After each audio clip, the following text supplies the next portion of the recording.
Oi, gente, tudo bem com vocês? Eu sou a Rose Castro, sejam bem-vindos a mais um vídeo desse canal. Hoje eu escolhi gravar assim ao ar livre, e se você ouvir aí algum canto, não se preocupe, que aqui o galo canta, o pássaro voa e é uma festa. Inclusive tá um ventinho gostoso aqui agora. Me diz uma coisa, você acredita que, apesar das circunstâncias, sendo elas favoráveis ou não a você, Deus está sempre no controle de todas as coisas? O tema do nosso vídeo hoje é Deus está no controle. Vamos ao assunto do nosso vídeo? Eu quero ler aqui com vocês no Evangelho de Marcos, capítulo de número 4, a partir do versículo 35, que diz: Naquele dia, sendo já tarde, Jesus disse aos seus discípulos: Vamos passar para a outra margem. E eles, despedindo a multidão, o levaram assim como estava no barco, e outros barcos seguiam. Ora, levantou-se grande temporal de vento, e as ondas se arremessavam contra o barco, de modo que o mesmo já estava se enchendo de água. E Jesus estava na popa, dormindo sobre o travesseiro. E os discípulos o acordaram e lhe disseram: Mestre, o Senhor não se importa que pereçamos? E ele, despertando, repreendeu o vento e disse ao mar: Acalme-se, fique quieto. O vento se aquietou e tudo ficou bem calmo.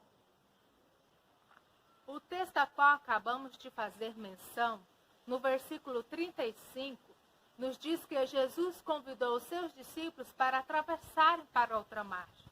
Observe que a decisão de sair de onde estava e atravessar para a outra margem do mar da Galileia, para a cidade de Gadara, partiu de Jesus. Era um plano de Jesus atravessar com seus discípulos. Mas o texto vai dizer que, no meio da travessia, surgiu-se grande tempestade, fortes ventos, a ponto dos discípulos se desesperarem, achando que o barco iria naufragar, porque as ondas eram muito fortes, o vento era muito forte. E eu aprendo aqui coisas importantes com esse texto. E a primeira coisa que eu aprendo é que, embora nós sejamos guiados por Deus, embora Deus tenha um plano na nossa vida, isso não nos torna imune às dificuldades e às fatalidades da vida. Todos nós estamos sujeitos. O Senhor diz na sua palavra que nós vamos sofrer aflições, mas nós devemos ter bom ânimo, pois ele já venceu todas elas por nós. Então vemos que os discípulos, quando estavam no barco e viram tamanha tempestade, a incredulidade deles levaram eles ao desespero, porque eles pensaram que iriam naufragar. É necessário nós acreditarmos que Cristo está no controle de todas as coisas, independente do tamanho da dificuldade que estejamos enfrentando.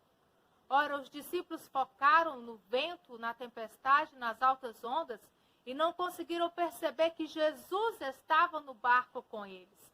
Porque é isso que a incredulidade faz. Ela nos cega mediante a situação que estamos vivendo, a ponto de nós não percebermos o Senhor Jesus na nossa vida. Os discípulos acordaram Jesus de uma forma até mesmo grosseira. Falou: Mestre, não te importa que pereçamos? Quantas vezes na nossa vida nós achamos que Deus não está se importando conosco, não está se importando com a situação que estamos vivendo? E eu quero dizer para você que Deus se importa com você. Deus não tem prazer no teu sofrimento. Quando você sofre, Deus sofre com você. Mas se Deus ainda não se levantou para agir ao seu favor, é porque não chegou o momento. Observe que Jesus, ele estava descansando com a cabeça sobre o travesseiro, e foi apenas isso que os discípulos conseguiram ver. Mas o texto frisa de forma bem importante que Jesus estava dormindo na popa do barco.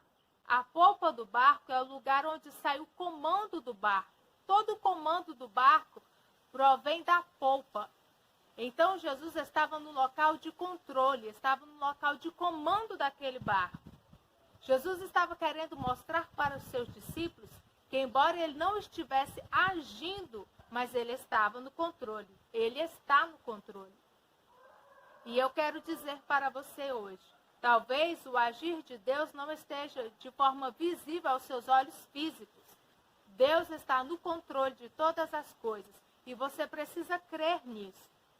Se Jesus ainda não se levantou para agir, é porque não é o momento. Lembra de Jesus na festa de casamento em Caná da Galileia, que está registrado no Evangelho de João, capítulo 2, onde ali acaba o vinho e a mãe de Jesus, Maria, chega e diz: Jesus, o vinho acabou. E o que Jesus diz a ela? Ora, mulher, ainda não é chegada a minha hora, o que tenho eu contigo? Observe que o que Jesus de fato estava querendo dizer para Maria, sua mãe, é que ele não estava desapercebido daquela situação. Ele sabia que o vinho tinha acabado, mas ele ainda não tinha operado o milagre porque ainda não tinha chegado a hora. É preciso crermos que quando chegar o momento, quando chegar a hora, Deus irá se levantar a nosso favor.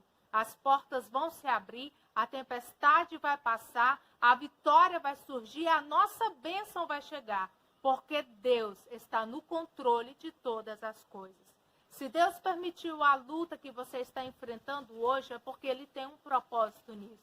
Jesus, quando estava ensinando na Galileia, Ele mostrou aos seus discípulos que Ele tem poder para curar enfermidades, que Ele tem poder sobre os espíritos malignos, e mostrou que Ele também tem poder para perdoar pecados. Mas o Senhor Jesus também queria ensinar para os seus discípulos que Ele tem poder sobre a natureza, que todo o poder foi dado a Ele. Então, se você está vivendo momentos difíceis, Deus quer te ensinar algo. E é mais importante aprender o que Jesus tem a nos ensinar na tribulação, na tempestade, do que sair da tempestade. Porque em tudo Deus tem um propósito. Em Eclesiastes 3 diz que há tempo para todas as coisas e para todo o propósito debaixo do céu. Na hora que chegar o momento, Deus vai fazer essa tempestade virar bonança na sua vida. Somente creia que a palavra de Deus ela é fiel e verdadeira. O plano de Deus era chegar na outra margem com seus discípulos. E no capítulo 5 de Marcos, o versículo 1 diz: e Jesus e os seus discípulos chegaram na outra margem, porque o Senhor é fiel, porque a palavra dele é verdadeira. E se ele tem um plano para a sua vida, independente das circunstâncias ou dificuldades que você está vivendo, se você for obediente à palavra dele, ela irá se cumprir na sua vida. Somente creia que Deus é contigo e ele está no controle de todas as coisas. Se você gostou desse vídeo, curte. Não deixe de se inscrever, é muito importante para o crescimento desse canal. E para que esse canal venha crescer, eu conto com a sua ajuda. Que Deus te abençoe, fique com Deus e até o próximo vídeo.